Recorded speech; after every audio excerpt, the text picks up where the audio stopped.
What's up, everyone? It's Russo. I hope everyone is doing well. Please follow my Instagram at Russo Lifts, just in case something happens to this YouTube channel. You can follow, message, and you can watch my daily story content on Instagram. I'll see you there.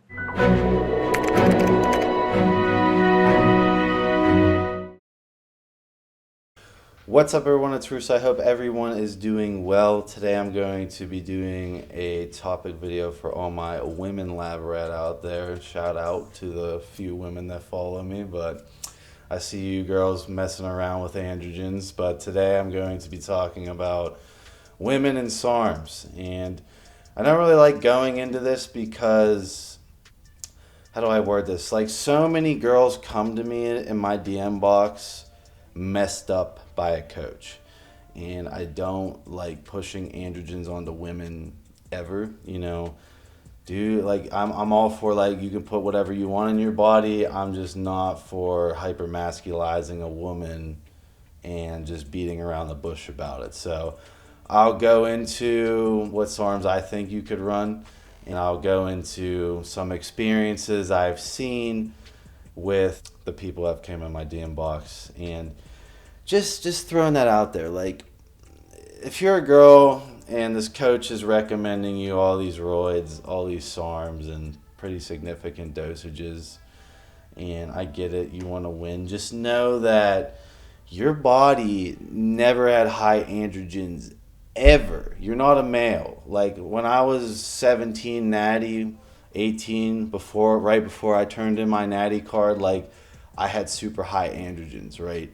You never had super high androgens. So when you add these in, it starts messing with everything, including libido. I had a girl come in my DM box who ran Hala testing, like, right before the show, Anavar, and she can't get wet anymore.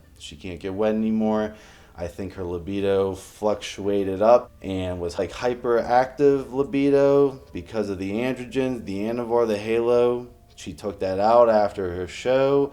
She can't get wet anymore. It's hard for her to get aroused. That's a very complicated issue to fix with a woman versus a male. A male, in my opinion, is much easier to fix an issue like that. With all those caveats laid out on the table before I get into this topic, I'm going to get into it. So, as far as the rule of thumb, right, the rule of thumb for the androgen that most girls fuck around with, it's Anavar, which is dosed at around 7.5 milligrams. Now, you can go higher. Trust me. A lot of you ladies go a lot higher. My 2 cents, 7.5 milligrams. And the thing about Anavar is extremely expensive raw. So the thing that irks me with Anavar is that if you're not roid test kitting every single batch of Anavar you get as a woman, and you get a batch of Anavar and it turns out to be Dianabol, because Dianabol is way cheaper to make and source than Anavar, you could masculinize yourself in a matter of 2 weeks. Now, going into SARMs, which is like more up my alley, right? I've had plenty of good reviews as far as Ostrine, S4, ACP 105. Even some powerlifter girls have come to me with a lot of experience with LGD 4033. Now, I will not recommend LGD 4033 for a woman.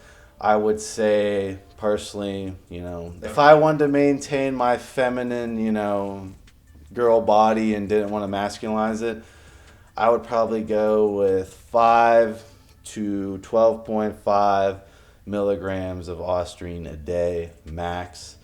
Now, I had a girl who told me she went up to 16 milligrams a day of Ostrine, and her clit was getting super sensitive, meaning her clit was growing. That was getting androgenic side effects for her personally. So, things to watch out for when you're a woman dabbling with androgens is if your voice starts cracking, it's almost too late.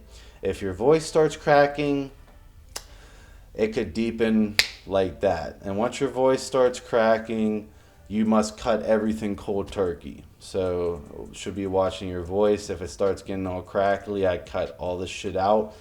The next thing I would watch for is hair loss as well as body hair growth like a male. So if that starts happening, just cut it out. It's not worth the extra leanness.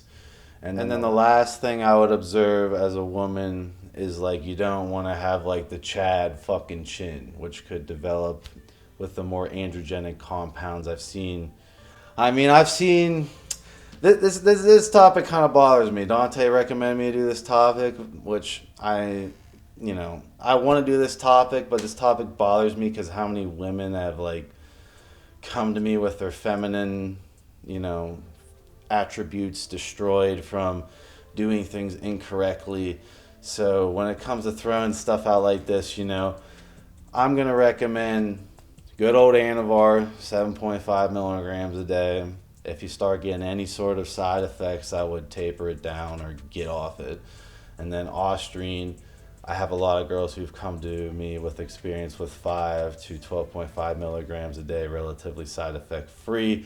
Now, I did have a bikini competitor take Ostrine at the dosage I recommended, and what happened was she had way more estrogen conversion because the AR was booting shit, causing more estrogen conversion, which led to her looking more watery on the Ostrine. So it's a complicated puzzle when it comes to women with androgens, and normally if you're not in the optimal body fat range, it's not worth adding them in. And even if you are in the optimal body fat range, it's very hard to taper off and not cause estrogen rebound. And then if you're trying to combat estrogen rebound, you then have to carefully not crash the woman's estrogen that hard and taper off the exemestane or something that you're using to control the estrogen rebound. So in my opinion, overall, Anavar, legitimate Anavar, Ostrine, S4, ACP 105, AC262 is another good one for women that's kind of unknown, but it's super mild and will obviously produce an effect. So my girlfriend took DHEA. So I thought she was pretty safe taking DHEA. I don't know the specific milligrams she took at DHEA, but I will say that she gained about 6 pounds of water. It was like 5 to 6 pounds of water. She looked great on it. She felt the androgen, like she was hyperstimulated on the androgen. This is DHEA. This isn't even like a fucking Sarm or steroid. This is DHEA. She was making tons of progress in the gym. She was getting enhanced pumps. And then I'm watching her and I see her, getting watery and watery. I'm like, nope, you're going to cut it. You're going to cut it.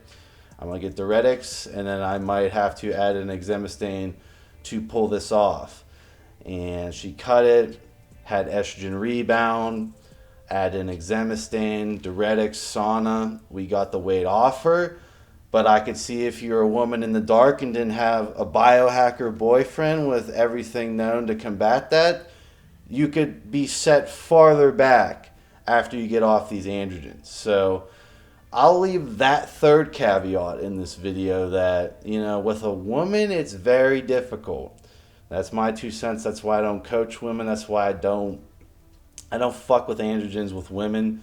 Androgens, in my opinion, are meant for men. I understand, everyone can do whatever they want, put whatever in their body.